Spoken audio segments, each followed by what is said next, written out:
1738. Chronique éducation canine avec Michel Lacasse. Michel Lacasse, bonjour. Bonjour. Comment ça va? Ça va très bien, toi? Oui, ça va bien. Je pose la question, est-ce que c'est venteux et froid chez vous? Ben, c'est froid, c'est venteux, je peux pas te le dire, je peux aller dehors encore. Ah, OK, bon, ben c'est les deux. Puis ce matin, là, on parle d'un sujet très important. On va parler des effets néfastes de la punition physique chez le chien. Oui, punition physique chez le chien qui est souvent très présente, surtout chez les gens qui sont désemparés de voir leur chien faire un comportement X et qui désirent que ça cesse. Et c'est toujours le même discours, Anne, qui revient. La personne me dit, j'ai tout essayé, le chien comprend plus rien si j'interviens pas physiquement. Et ça, je pense que je vais pas te surprendre en te disant que c'est pas le genre de choses que j'aime beaucoup entendre parce qu'il y a effectivement moyen de faire cesser un comportement sans user de violence ou de méthodes aversives comme les colliers étrangleurs à la citronnelle, les colliers électriques, le coup de journal, etc.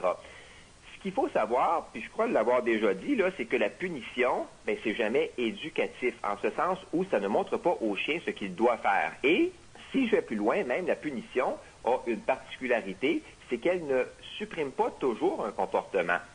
Ça dépend toujours de la punition et de ce qui motive l'animal à le faire. C'est pourquoi on va plutôt lui apprendre une alternative qui est hyper intéressante. On va lui apprendre ce qu'on désire qu'il fasse, le guider au lieu de le punir. Ouais. Ça, c'est beaucoup plus efficace et beaucoup moins dommageable. Et je peux te donner un exemple, si tu veux. On peut prendre le cas du chien qui saute sur les gens. Je sais qu'il y a certaines personnes qui essaient de régler le problème en donnant des coups de genoux, mais moi, c'est pas ce que j'utilise comme technique. Si on veut qu'un chien accueille là, vraiment la visite de belle façon, on peut faire autrement en l'entraînant à faire autre chose, un comportement alternatif comme s'asseoir tout simplement lorsque les invités arrivent et le récompenser avec quelque chose de savoureux. On peut lui demander aussi d'aller sur son coussin et on peut le récompenser à chaque fois qu'il a les 4 pattes au sol. Ça, c'est une technique qui fonctionne à merveille si bien sûr elle est bien faite, si on prend le temps de bien faire les choses. C'est beaucoup moins désagréable et douloureux qu'un coup de genou. Ça finit par engendrer certains effets négatifs. Moi, j'ai déjà vu un chien qui avait tellement reçu de coups de genou qu'il était devenu hyper anxieux dès qu'il y avait des gens à la porte. Et on parle d'un chien qui n'avait aucun problème auparavant. Et c'est pas rare que ça se produise. Je sais qu'il y a des gens qui vont régler certains comportements en utilisant la force, mais c'est pas quelque chose que j'endosse ou que je recommande parce qu'il y a souvent des dangers qui en découlent. On peut vraiment casser notre lien d'attachement avec notre chien, créer des émotions négatives et aussi de mauvaises associations, comme le chien qui recevait des coups de genoux dont je viens de parler. Alors, on doit faire attention. Autre chose intéressante, c'est qu'il y a une étude du Journal of Applied Animal Behavior qui a permis d'observer une augmentation des cas de morsure chez ceux qui frappaient leurs chiens, qui les intimidaient ou qui les mettaient en position de soumission. Position de soumission, ça c'est le fameux alpha roll, où on place le chien sur le dos, là. Puis, oui, tu lui mets la main au collet, comme, là? Oui, pendant quelques secondes, là.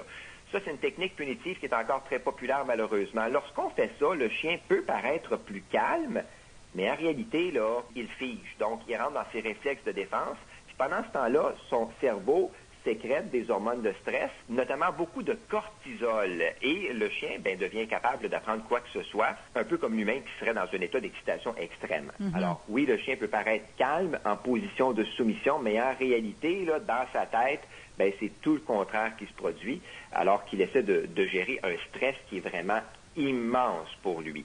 Donc, on voit qu'il n'y a rien de bon là-dedans. Je dois préciser qu'il y a aussi un grand danger de se faire mordre lorsqu'on fait ça. Et il ne faut pas que j'oublie de dire que l'animal peut associer la punition au maître et non au mauvais comportement. Parce qu'on n'a que 2 secondes maximum pour intervenir pour qu'il y ait un lien qui se crée dans sa tête lorsqu'on récompense, mais lorsqu'on punit également. Donc, tout ça pour dire qu'on a intérêt à travailler sur l'éducation de notre chien pour conserver une belle relation avec lui, puis de réfléchir sur la méthode qu'on va prendre pour corriger un comportement que l'on n'aime pas. Le chien, c'est pas un humain, donc ça pense pas comme nous.